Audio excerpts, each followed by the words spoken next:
आदाब नाजरीन, youth forum का और एक शुमारा लेकर हम आपकी खिदमत में हाजिर। मैं आपकी मेजबान उर्वतुल वस्का।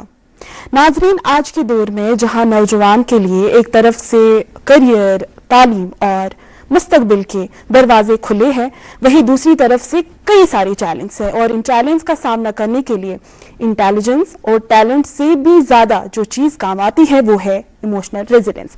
जी हाँ नाज़रीन, एक ऐसी कुव्वत जो उन्हें जिंदगी के असल इम्तिहान में लड़ने की ताकत देती है। नाज़रीन, आज यूथ एंड इमोशनल रेजिलेंस पे बात करेंगे, building inner strength and wellbeing, और इस खास मौजू पर बात करने के लिए जिन मेहमानान को हमने दावत दी है, आइए उनसे आपका तारुफ करा देते हैं। हमारे साथ मौजूद है हमारी आज की मेहमान खुसूसी दीबा सरमद जी। आप अभी बहैसियत प्रिंसिपल GDC ईदगाह में अपने फराइज अंजाम दे रही हैं। आपका बहुत बहुत शुक्रिया हमारे साथ जुड़ने के लिए।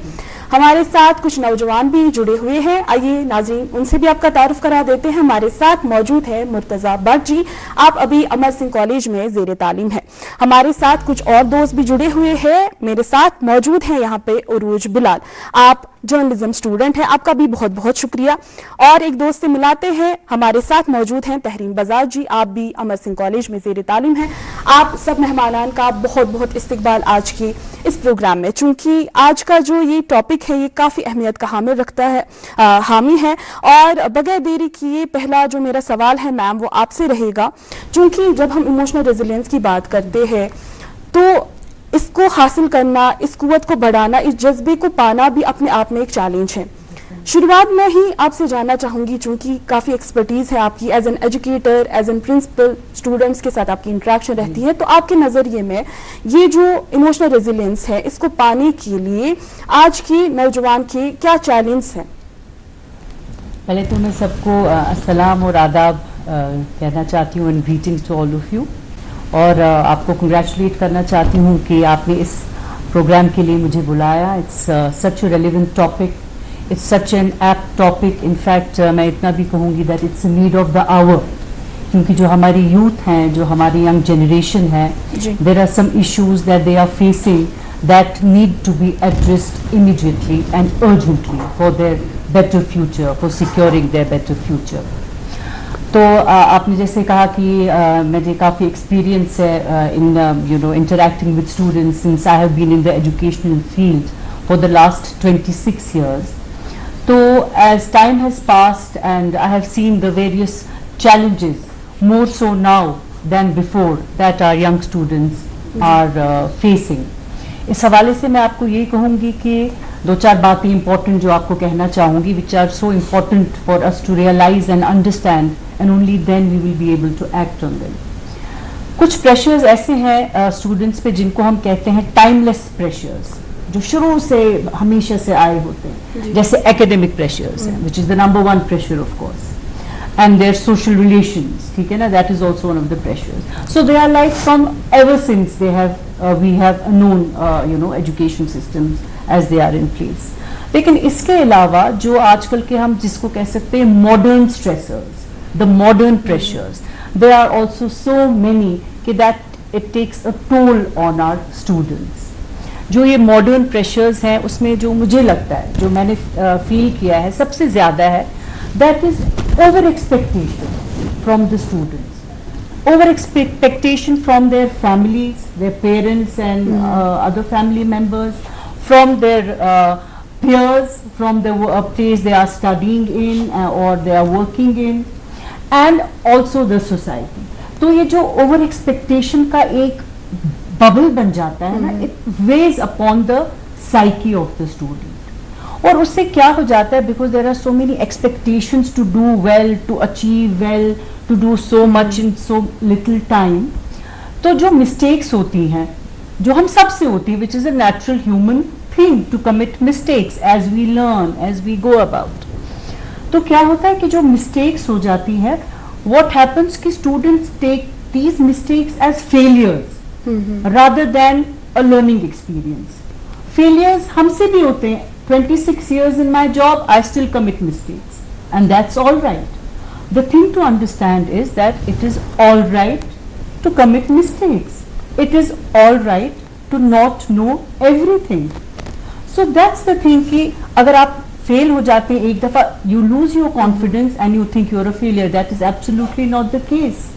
You try again, you might fail again, you try a third time, you will succeed. And और सबसे important एक चीज मैं आपको बताऊं, even success is a relative term. ठीक है ना? There is no absolute term for that also. What might be success for you might not be success in your textbook. So there are so many issues. So as we speak, we will come across. I will be discussing some more issues. Ji ma'am, मुझे also. लगता है जिन चीज़ों की तरह यहाँ पर आपने तवज्जो दिलाई, जी। जैसे सोसाइटल प्रेशर रहा, Familial, हाँ peer pressure. एग्जैक्टली, और फैमिली एक्सपेक्टेशंस जैसे आपने कहा, Yes. मुझे लगता है that's the most important challenge that we face as youngsters अभी. क्योंकि हमारे साथ यहाँ पे उरूज मौजूद है, मैम ने यहाँ पे जिक्र किया एकेडमिक प्रेशर का.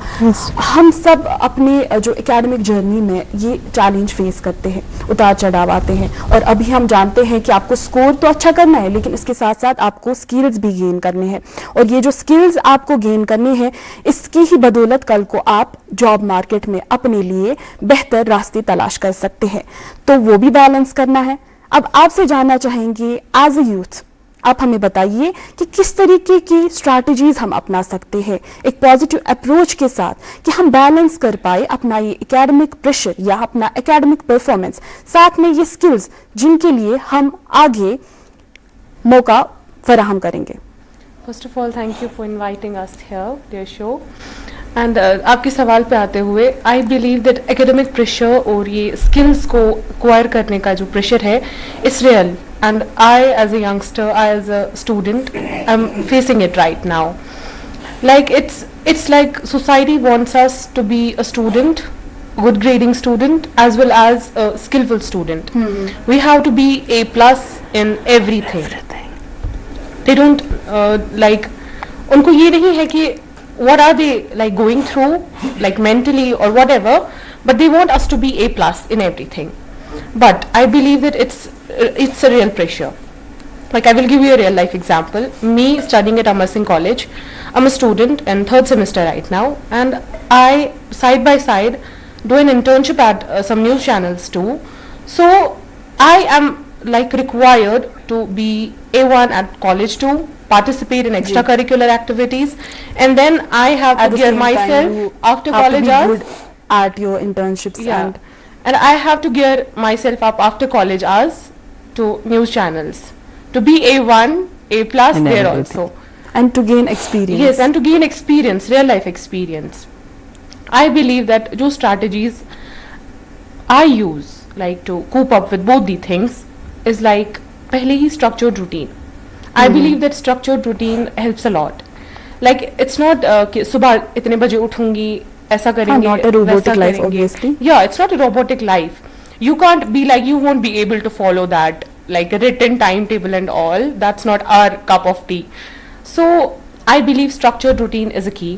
And the next thing I would say is like, I would say utilizing your time wisely. Utilizing your time wisely is like a key. हम as a students we are expected, like I said, कि हमें दोनों चीज़ें manage करनी पड़ती हैं. I will give you my example. On weekdays I was suppose to have interviews with the guests, Okay. and I used my, like other weekdays, Monday to Thursday, I used to prepare questions and all. I used to be fully prepared for Fridays and Saturdays. That's how I used to like manage fully, like उन college hours में जो free होता था मेरे पास time, I used to manage those interview questions and how to greet guests, schedule a call with the guest especially. Like I had to be very professional with them. So yeah, it's a pressure, but we have to face it very politely. And next thing, like burnout होता है. It's like it's a real thing. Burnout is a real thing. Her week मतलब same routine चल रहा होता है हमारा, and we need some rest too. Like as students we need some rest. Like as ma'am said, हमारे ऊपर बहुत सारे pressures होते हैं, societal pressures and all. Peer pressure is real. Peer pressure Of is course. like really real thing. So we need to be like, हम हर चीज में perfect नहीं हो सकते हैं. We need to learn how I to think balance. acceptance is the key. We can say Yes, that. acceptance is the key, and I would say being self-aware is the key. Self-aware होना जरूरी है. And I as a girl, I don't know about like others. We compare ourselves with others. I think we should compare ourselves with ourselves. What I was yesterday, I should be comparing it with what I am today. That's, I think that is the बिल्कुल key. अरूज, मुझे लगता है ये message काफ़ी important है हमारी audience के लिए भी। हम आमतौर पर अपने आप को दूसरों के साथ कंपेयर करते हैं, जबकि ऐसा बिल्कुल भी हमें नहीं करना चाहिए, क्योंकि इससे हमारी जो इमोशनल वेलबींग है उस पर भी काफ़ी ज़्यादा असर पड़ता है, क्योंकि हम सबकी एक अपनी पेस होती है, उस पर भी हम बात करेंगे। लेकिन उससे पहले मुर्तज़ा की तरफ मैं यहाँ रुक करना चाहूँगी। मुर्तज़ा, आपसे मैं यहाँ पे जानना चाहूँगी, चूँकि अरूज ने अपना एक्सपीरियंस बताया, एज अ गर्ल इन्होंने बताया कि इनको क्या चैलेंज आ रहे हैं और किस तरीके से ये बैलेंस करती है। क्योंकि हम यहाँ पे इमोशनल रेजिलियंस की बात कर रहे हैं, पीर प्रेशर की हमने यहाँ पे बात की, तो किस तरीके से कनेक्ट करेंगे आप पीर प्रेशर और इमोशनल रेजिलियंस को? और एक इम्पॉर्टेंट सवाल जो मैं आपसे पूछना चाहूँगी एज ए बॉय, वो ये कि जब लड़कों की बात आती है, जब वो अपने ग्रुप में होते हैं तो वो अपने आप को एक्सप्रेस नहीं कर पाते हैं, क्योंकि उनको कहते हैं कि आप लड़कियों की तरह, क्योंकि वो रो नहीं सकते हैं, वो इमोशनली नहीं दिखा सकते हम वीक है, जब उनका लोएस्ट पॉइंट होता है। तो आप अपने एक्सपीरियंस से बताइएगा कि किस तरीके के चैलेंज एक लड़के को दरपेश आते हैं। जी, आई बिलीव दैट बोथ लड़के और लड़कियां दोनों जो है पेयर प्रेशर फेस करते हैं। एंड जैसा कि इन्होंने अरूज ने भी कहा कि लड़कियों के बारे में, तो आई बिलीव दैट लड़के भी फेस करते हैं। बट अफसोस की बात यह है कि सोसाइटी में ऐसा हमने वो माहौल बनाया है कि जहाँ पे हम कहते हैं कि एक लड़का जो है वो मतलब वो एक्सप्रेस नहीं कर सकता वो क्या फील करता है। Like there is a example I will give, जो मोस्टली हमारे बॉलीवुड से ही आया, लाइक मर्द को दर्द नहीं होता। तो मैंने ऐसे पर्सनल केसेस भी देखे हैं जहाँ पे एक लड़का मतलब अपने लोवेस्ट पॉइंट पे पहुंचा है, एंड लाइक वो अपने फ्रेंड्स के साथ शेयर नहीं कर सकता। अफसोस की बात ये भी है कि अपने फैमिली मेम्बर्स के साथ भी वो शेयर नहीं करता। तो रिसेंटली क्या हुआ कि अगस्त की बात है, एंड मैं सो रहा था, एंड ऑल ऑफ सडन रात मतलब in the middle of the night I woke up, and मैं देख रहा हूँ कि मेरा फ़ोन बज रहा है। तो मैं देख रहा हूँ एक फ्रेंड था मेरा, तो उसने मुझे 10 से 12 कॉल्स की हैं। तो आई वाज वरीड, सब ठीक है, मतलब इस टाइम ये फ़ोन क्यों कर रहे हैं मुझे। तो अब मैं देख रहा हूँ, मैं उसको टेक्स्ट कर रहा हूँ वापस कि लाइक सब ठीक है, मैं नाम तो नहीं कह सकता उसका। तो ही वाज लाइक मुझे तुमसे बात करनी है, प्लीज़ कॉल कर। तो मैंने उसको कॉल बैक किया, and believe me I was left speechless the way he talked. And मैं उसको बोल रहा हूँ लाइक क्या बात है तुम्हारे साथ, क्या मसला है अभी, मतलब रात के इतने टाइम पे तुम मुझे, हाँ। तो मतलब वो वहाँ से बोले जा रहा है, मतलब बहुत सारा उसने शेयर किया मेरे साथ। एंड आई वाज लाइक कि मतलब इस वक्त तो मैं हेल्प नहीं कर सकता कुछ, इसके पास नहीं जा सकता, बट हाँ इतना कर सकता हूँ कि मैं सुन सकता हूँ कि क्या मसला है इसके पास। तो क्या हुआ कि अब वो बात कर रहा है। तो आई टोल्ड हिम लाइक मतलब उसको फैमिली इश्यूज थे जो वो शेयर नहीं कर पा रहा था, बट अब वो मतलब ऐसे पॉइंट पे आया था कि वो शेयर नहीं कर सकता था। मतलब ही वाज लाइक कि this pain is getting out of my nerves, मैं बर्दाश्त नहीं कर सकता। So like all of sudden he showed me a picture, उसने व्हाट्सएप किया मुझे, एंड लाइक बंदा है उसने ऐसे दुपट्टा लगाया है गले पे, और like he was one step away from ending his life unfortunately. क्या तो मैं उसको बता रहा हूँ कि फैमिली के साथ बात की, and he was like family के साथ मतलब मैं क्या शेयर करूँगा, दे वोंट अंडरस्टैंड मी। तो अब फिर मैंने कहा कि फ्रेंड्स के साथ बात की। नो, क्यों, मतलब अगर मैं फ्रेंड्स के पास गया था, मैं वो सैड फेस लेके, एंड दे वर लाइक कूर कोरन हिंद पे मतलब ये बुथ रटे दम छे रोटमुत क्या दलील छे। तो at the and he decided कि लाइक वो माहौल वहाँ पे नहीं मिला, तो उसने उनके साथ भी शेयर नहीं किया। सो अब मैं कोशिश कर रहा हूँ उसको मैं बता रहा हूँ कि लाइक ऐसे कर वैसे कर, एटलीस्ट मतलब समझा रहा हूँ। तो फाइनली क्या हुआ कि after 1.5 hour I think, so he decided कि नो अब मैं ये स्टेप नहीं लेता। तो मतलब ये एक्सपीरियंस मैं यहाँ पे शेयर क्यों कर रहा हूँ, लाइक हाँ लड़के हैं, लड़कों को भी फेस करना पड़ता है, लड़के इश्यूज ये फेस करते हैं। अब कोई दिखाएगा कि नहीं मैं स्ट्रांग हूँ, वो हूँ, ये हूँ, नहीं, ऐसा नहीं है। तो आई बिलीव दैट हाँ लड़के भी फेस करते हैं, इश्यूज बहुत सारे हैं, लाइक किसी का होगा अनएम्प्लॉयमेंट। कश्मीर में भी आपने देखा होगा कि कितने ऐसे इंसिडेंट्स हुए आउट ऑफ अनएम्प्लॉयमेंट टेंशन, कितने लड़कों ने सुसाइड्स किए। इवन के कुछ साल पहले भी फेसबुक पे वीडियो एक वायरल हुआ था, वो लड़का एक था, वो खेत में था and he is recording himself, मतलब वो रो रहा था कि मुझसे नहीं हो रहा ये सब, एंड एट द एंड उसने सुसाइड किया। तो लाइक जॉब्स का प्रेशर है या रिलेशनशिप इश्यूज़ हैं, फैमिलीज़ में इश्यूज़ हैं, या ऐसे भी और सारे इश्यूज हैं जो मतलब लड़का फेस करता है। मुझे लगता है मुर्तज़ा यहाँ पे आपने बहुत एक इम्पॉर्टेंट बात कही इस पूरे एनेक्डोट में, वो ये कि मैं उसके पास नहीं जा सकता था उस पॉइंट पे, बट मैं उसका सुनता, मैंने सुना उसकी बात। और मुझे लगता है दैट्स वेरी इंपॉर्टेंट कि आप सॉल्यूशंस ना दे, आप उस पॉइंट पे एट दैट मोमेंट आप उनको हल नहीं दे सकते, आप उनकी प्रॉब्लम सॉल्व नहीं कर सकते हैं, लेकिन आप सुन सकते हैं। और मुझे लगता है वो स्पेस काफी इंपॉर्टेंट है और उस स्पेस पे हम आगे और बात करेंगे, लेकिन उससे पहले मैं रुक करना चाहूंगी यहाँ पे तहरीम की और तहरीम आपसे जानना चाहेंगे, चूंकि मुर्तज़ा ने भी यहाँ इशारा दिया सोशल मीडिया की ओर। हम देखते हैं सोशल मीडिया पे पॉजिटिविटी भी है, नेगेटिविटी भी है, जहाँ पे सुसाइड जैसी चीज भी हम देख रहे हैं। किस तरीके से हमने देखा कि रिसर्च भी प्रूव करती है कि अगर उस पे ज्यादा वीडियोस आते हैं या दिखाया जाता है कि किस तरीके से सुसाइड किया गया, क्या किया गया, इससे नेगेटिव इम्पैक्ट जो है एक यूथ पे पड़ता है। आपसे यहाँ पे जानना चाहेंगे दोनों पहलू सोशल मीडिया और टेक्नोलॉजी के। जब हम इमोशनल रेजिलियंस की बात कर रहे हैं, किस तरीके से हम सोशल मीडिया को यूज कर सकते हैं अपनी इमोशनल रेजिलियंस को बढ़ाने के लिए और इसका इम्पैक्ट क्या पड़ता है यूथ पे? हाँ, तो मुझे लगता है जैसे कि मुर्तज़ा ने कहा कि इनकी दोस्त से उन्होंने इनको फोटोग्राफ भेजी and he was like traumatised. वो इस पॉइंट पे पहुंचा था कि like he was one step away from like committing suicide.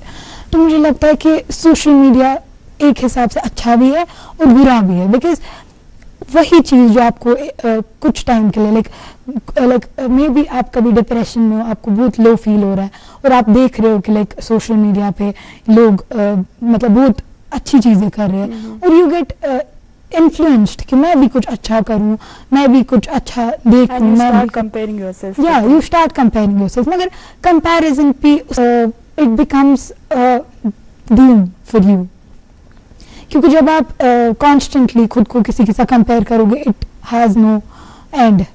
और ऐसा कि मगर ऐसा भी है कि लाइक एक पॉजिटिव वे में सोशल मीडिया आपको अफेक्ट कर सकता है। आप किसी से गुड वे में एक बेटर लेवल तक मतलब एंजॉय कर सकते हो एक्सपीरियंस कि लाइक इसने ऐसा किया और मैं भी ऐसा कर सकता हूँ, I can do this too. तो मुझे लगता है दोनों एस्पेक्ट्स हैं, गुड भी है बैड भी है। मगर एक पॉइंट आता है जब लाइक सोशल मीडिया होता है आप ओवर यूज ना करो। जब आप ओवर यूज करते हो तो क्या होता है, आपका यूजेज ज्यादा हो जाता है और आप ज्यादा ओवर रिलाई करते हो, हाँ रिलाई करते हो और आप ओवर डिपेंडेंट हो जाते हो उस पर, आप ओवर अक्यूमुलेट करने जाते हो मतलब knowledge, and that is not good either.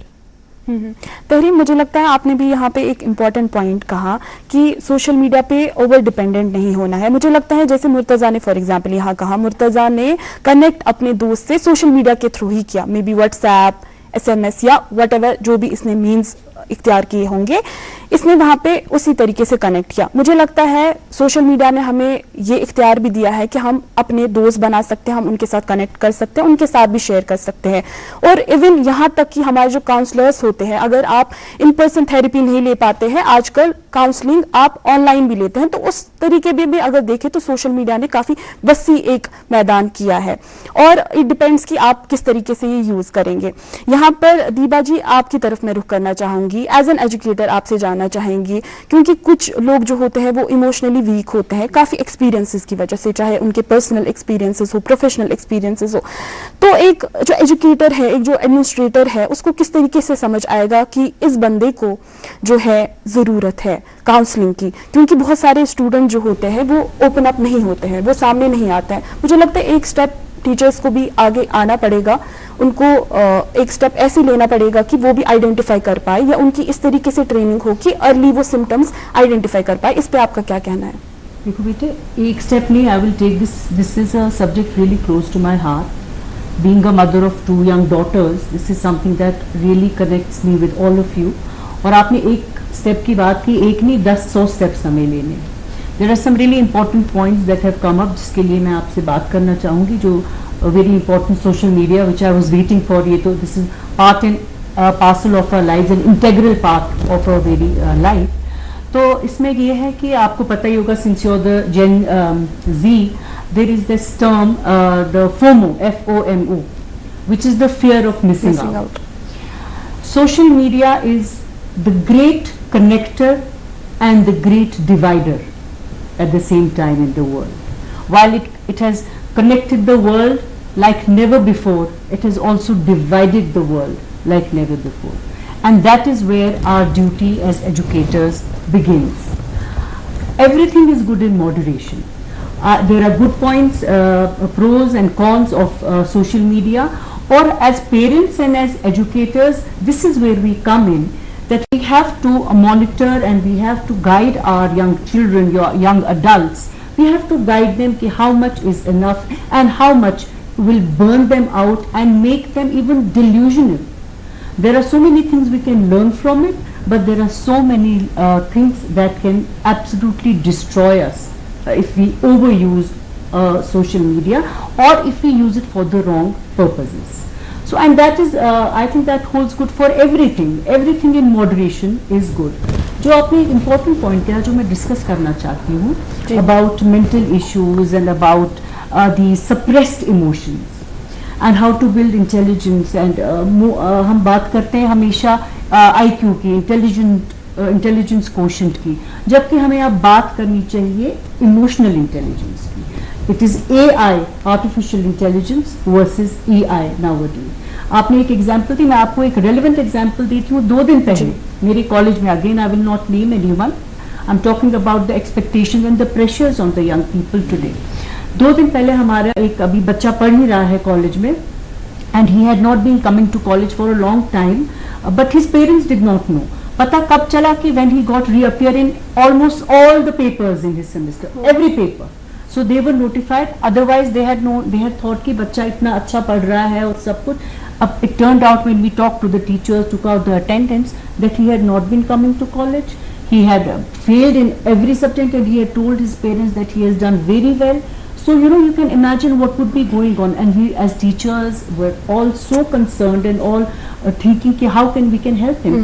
पता ये चला, जो आपने भी अभी मेंशन किया, कि he wanted to immediately get into a job and earn a lot of money. You know, you want to do too much in too little time. That's the problem. He wanted to earn while he was studying, so that what happened, studying took a toll and he's totally at the cost. और मुझे लगता है ma'am, यहाँ पे मैं एक point add करना चाहूंगी. आज की जो जनरेशन है, जिस तरीके से आपने भी कहा, हम लोगों को इमीडिएट सोल्यूशन चाहिए, अर्जेंट, जिसको कहते हैं too much in too little time, जिसको fast tracking. And fast tracking is never the solution. You know, you have to invest in your future. Take it easy. Take your time. Work hard, but be, you know, peace. There should be peace in the mind and heart. Only then will it result or translate in on the ground. So ये बच्चा, he was in depression, and he had failed in all the subjects because he was telling his, when his mother came, it was a very sorry sight, and we are now using counseling, वो उस पर भी मैं अभी आऊँगी. And he was telling his mother कि नहीं, मुझे बस जल्दी से I have to earn. What happens, because he was carried away by what he was seeing on social media, how people enjoy, they have money, they go to trades, so that was impacting him negatively. So he did not want to wait for 3 years and complete his, get a degree. He wanted to do it and immediately. look for He the wanted job. to, and therefore he would absolutely use the wrong ways. When we are in such a hurry, naturally things will not come rightfully, but you will have to take a wrong path to get the wrong things. So, and then अब आपके जो सबसे important है कि how can we help it? इसमें सबसे important है बेटे, to identify the early signs to of maybe depression, of maybe some kind of disturbance, to recognize that this child is not doing well emotionally, psychologically. And as teachers and as your parents that we are in your colleges and universities and schools, we have to recognize कि why is this child, girl or boy, not doing well. And एक important बात है, let us normalize talking about mental health. Let us not stigmatize it. That is a very important point. And another important point is, whether it is a boy or a girl, let your emotions be freely, you know, discussed and Expressed. known. Not ये जो boys का है ये तो regular, but I think that is changing also, to be very honest. कि it's not कि now guys रोना है तो लड़के, I think that's a very obsolete term. तू क्या लड़कियों की तरह रो रहा है? That's a very misogynist term. That's a very sexist term. I don't think as young adults of the 21st century and the Gen Z you should be saying लड़कियों की तरह. It's good to cry. It's good to let Let out your the emotions. emotions. It's good to show that you are weak. We are all weak as human beings some way or the other. It's good to recognize your weaknesses as well as your strengths. तभी जाके solution मिलेगा. And it's very important to talk to your peers, to your teachers. इसलिए जो आप पूछ रहे थे हम क्या कर सकते हैं, हम अपने institutions में एक safe space बना सकते हैं जहां हम अपने स्टूडेंट्स को we can ask them to discuss freely what is going on in their mind. एक community kind of culture बना सकते हैं where beyond the academics is important, but equally important is your holistic education, your emotional growth, your psychological growth, your physical fitness. That is the total sum of your overall development and personality. तो हमें colleges में वो spaces करनी है जहां बच्चे freely आपस में बात करें, टीचर्स से बात करें, काउंसलिंग लें हमसे, और इस चीज को हेल्दी माने that we all are learning and we all need something from each other. It's a give and take. We can, जिसको कहते हैं ना कि alone we can do so little but together we can do so much, and that is so true for our student teacher community. Ma'am बहुत खूबसूरत message आपने यहाँ पे हमारी ऑडियंस को दी. उम्मीद है कि हम सब इस पे गौर फिक्र करें, हम सब एक दूसरे को सपोर्ट करें. और यहाँ पे बहुत एक इम्पॉर्टेंट पॉइंट आपने कहा कि हम सब वीक है लेकिन एक दूसरे का सपोर्ट करना है, एक दूसरे को बूस्ट करना है, और मुझे लगता है वही हेल्प करेगा. मैम आपका बहुत बहुत शुक्रिया हमें आज अपना कीमती वक्त देने के लिए. आप सब मेहमानान का बहुत बहुत शुक्रिया आज हमारे प्रोग्राम में आने के लिए. नाजरीन आपका भी बहुत बहुत शुक्रिया हमारे साथ जुड़ने के लिए. नाजरीन उम्मीद है कि हम मेंटल हेल्थ को स्टिग्मा ना बनाए, हम आगे आए और अपने इमोशंस एक्सप्रेस करें ताकि हम एक बेहतर मुस्तकबिल की तामील करें. नाजरीन अगले शुमारे में आपसे फिर मुलाकात होगी एक नया मौजू लेके. तब तक के लिए हमें अपनी दुआओं में याद रखिएगा. अल्लाह हाफिज.